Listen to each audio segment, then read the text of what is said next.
عشنا فترة صعيبة، فما زملاء عندهم أمراض مزمنة، نبداو نعسوا على نعسوا على الكليون اللي يكح ولا اللي يعمل حاجة هيك. أنت خايف من العباد والناس خايفة منك.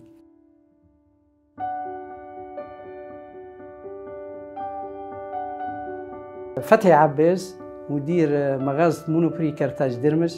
أنا عمري 56 سنة، دخلت مونوبري من عام 1992. شديت حوالي 10 مغازات كمسؤول أول في المغازة. مريت برشا مراحل في خدمتي. دخلت أوتون كشيفريون ريسبسيون، وبعد كيس، بعد مريت بالمانجير سيرفيس، بعد مدير. بعد مشيت للمرسى، والمرسى انطلقت رحلتي.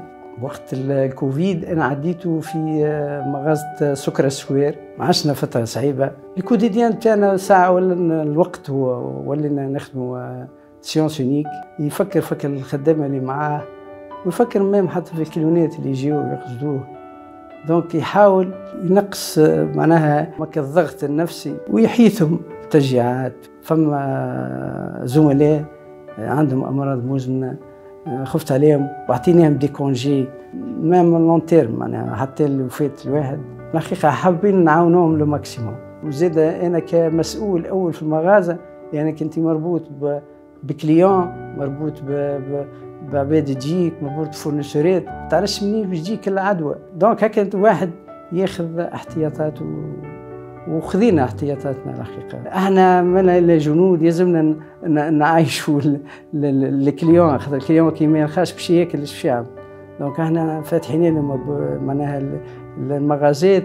ليش؟ اولا لك الكليون اللي يجيك باش ياخذ قوت يومه وماكلته. مونوبري راهي عرفتني على برشا عباد، وكونت معاهم علاقات طيبة. ومما انا تو حتى في المغازة نتاعي الكليونات، فما كليونات يجيوني عبارة على خو صاحب، يبداو يحكيو معايا معناها في اي موضوع، ويفرحوا كي يجي يراوني. حتى في خدمتي فادتني يعني مونوبري، في علاقتي مع العباد، في حتى مع عائلتي. كل السونفروا، كل برشا حاجات، فهمتني. مونوبري هي الحقيقة ما نكذبش عليكم مدرسة هي راهي، لأن تو معناها عبارة ديريكتور فورماتور، معناها نكون في العباد، ديليغي العباد. حتى في كرتاج على ذكر رجعت، كانوا معنا دو ماناجير، تو هما دو ديريكتور، واحد في سوسة وواحد في ريانا. هي راهي 90 سنة، 90 سنة مش شوية، معناها 90 سنة في بلاد معناها راهو اسم كبير. مونوبري علاش نقولوا احنا ديما معاك، احنا كبرنا معاها. ساعة واحد يقول هذيك أمنا. علاش؟ خاطر احنا كي دخلنا المونوبري دخلنا لها ما نحسبوش اللي تكونت فينا كما نقولوا حب خاص للعمل نتاعك، أكثر من تكون هاك خدام وكهو. كلمة ختام، نشكركم على الاستضافة، يعطيكم الصحة.